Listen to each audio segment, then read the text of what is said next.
कैसे हैं दोस्तों? एक बार फिर से मैं आप लोगों के लिए लेकर आया हूँ एक नया वीडियो, जिसे देखने के बाद आपके सर से लेकर पैर तक थरथरा उठेंगे। तो ज्यादा बकवास ना करते हुए चलिए शुरू करते हैं। तो दोस्तों, मैं अगर आपको कहूँ कि आज से आपको बिजली फ्री में मिलेगी, सुन के ही आपको ये झटका लगा, पर ये बात सच है। एक ऐसा आविष्कार जिसे हम सभी से छुपाया गया है, और वो है वंडर क्लिफ टावर। शायद आप इसके बारे में उतना कुछ नहीं जानते होंगे, तो मैं आपकी जानकारी के लिए ये बता दूं कि ये एक ऐसा टावर था जिसके कारण से आपके घर में फ्री में अनलिमिटेड बिजली हमेशा मिलता रहता। वाह! वंडर क्लिफ टावर एक ऐसा टावर था जो कि पृथ्वी की कंडक्टिविटी को यूज करते हुए बिजली को दुनिया के एक छोर से दूसरे छोर तक बिना किसी वायर के पहुंचा सकता था। इस टावर का आविष्कार निकोला टेस्ला ने 1901 में किया था। टेस्ला ये भी चाहते थे कि इसी टेक्नोलॉजी के द्वारा मैसेज, रेडियो सिग्नल और इमेज को भी ट्रांसफर करें, लेकिन जेपी मॉर्गन, जो कि इस प्रोजेक्ट के फाइनेंसर थे, उन्होंने इस प्रोजेक्ट के लिए फंडिंग करना बंद कर दिए, क्योंकि उन्हें यह पता चल गया था कि बिजली जैसी महंगी चीज अगर इतनी आसानी से सबको मिल जाए तो बड़े बड़े इलेक्ट्रिक कंपनियों का सत्यानाश हो जाता और उन्हें भी बिजनेस में कुछ खास प्रॉफिट नहीं होता। इसीलिए उन्होंने इस प्रोजेक्ट को बंद करवा दिया। क्या आपको पता है, एक सर्वे के मुताबिक हर साल धूम्रपान से 70 लाख लोग जो है वो भगवान के लाडले हो जाते हैं। और अगर आप ये सोचते हैं कि काश सिगरेट में कैंसर पैदा करने वाले कोई केमिकल से नहीं रहते तो क्या होता, तो मैं आपको बता दूं, आप बिल्कुल सही सोच रहे हैं। 1950 में एक वैज्ञानिक डॉक्टर जेम्स डी मोल्ड ने एक ऐसा सिगरेट बनाया था जिसमें कि तंबाकू के साथ प्लेटिनम नाइट्रेट को मिलाया गया था, और इसी कारण से उसकी कैंसर करने वाली खुजली ठीक हो गई थी। और जब ये बात बड़ी बड़ी सिगरेट कंपनी को पता चली तो उन्हें लगा कि उनके कस्टमर उनके ऊपर हानिकारक सिगरेट बेचने के लिए केस भी कर सकते हैं, जिससे कि उनकी कंपनियां बंद हो जाती। और इसी वजह से इस सिगरेट की अच्छाई को जानते हुए भी इस रिसर्च को बंद करवा दिया गया। और इस रिसर्च को बंद करने के कुछ ही महीने बाद डॉक्टर जेम्स डी मोल्ड भी रहस्यमय तरीके से भगवान के लाडले हो गए। समझ रहे हो इसका मतलब?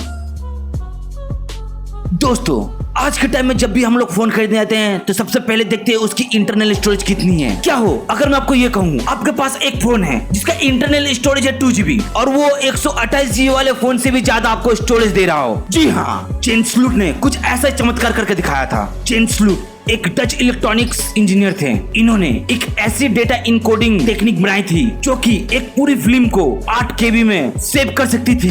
इस टेक्निक का प्रदर्शन उन्होंने फिलिप्स कंपनी के एग्जीक्यूटिव के सामने किया था, जिसमें उन्होंने 64 KB के मेमोरी से 8 फिल्म लगातार एक के बाद एक चला के दिखाए थे। लेकिन इससे पहले कि वो इस टेक्निक के सोर्स कोड को फिलिप्स कंपनी को दे पाते, 11 जुलाई 1999 में वो भी रहस्यमय तरीके से भगवान के लाडले हो गए। समझ पा रहे हो? और कई महीनों ढूंढने के बाद भी सोर्स कोड वाली फ्लॉपी डिस्क किसी को नहीं मिली।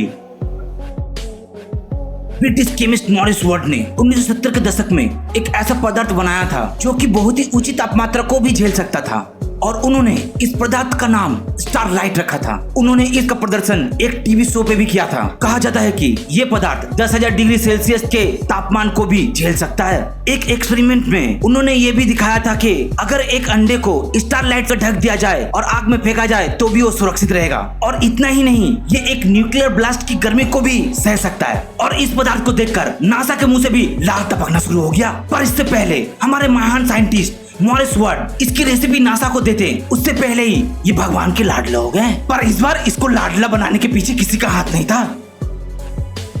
कहा जाता है कि 1960 के दौरान फादर पेलेग्रिनो इरेनेटी, जो कि एक ओझा तांत्रिक के साथ साथ साइंटिस्ट भी हुआ करते थे, उन्होंने एक ऐसा मशीन निर्माण किया था जिससे हम भूतकाल को देख और सुन भी सकते थे। इस मशीन को क्रोनोवाइजर के नाम से जाना जाता है। इस मशीन को फादर इरेनेटी के साथ 12 विश्व विख्यात साइंटिस्टों ने मिलके बनाया था। ये मशीन इलेक्ट्रोमैग्नेटिक तरंगों, लुमिनस एनर्जी और साउंड को डिकोड करके अपना काम करती थी। फादर इरेनेटी का ये कहना है कि इसी मशीन की मदद से उन्होंने भूतकाल के बहुत सारी चीजें देखी हैं, जिसमें से जीसस क्राइस्ट के क्रूसिफिक्शन भी एक पार्ट है। यहाँ तक कि उन्होंने एक इमेज भी कैप्चर किया था। और कईयों का यह भी मानना है कि ये डिवाइस अभी भी यूज किया जा रहा है दुनिया की गवर्नमेंट और इकोनॉमी को कंट्रोल करने के लिए। तो भाई बस आज के लिए इतना ही। अगर आपको ये वीडियो ज्यादा पसंद आए तो प्लीज इसको लाइक, शेयर, कमेंट जरूर कीजिएगा। और आगे जाके अगर ऐसी वीडियो आप देखना चाहते हैं तो इस चैनल को सब्सक्राइब करके बेल आइकन जरूर दबाइएगा। तब तक के लिए सायोनारा।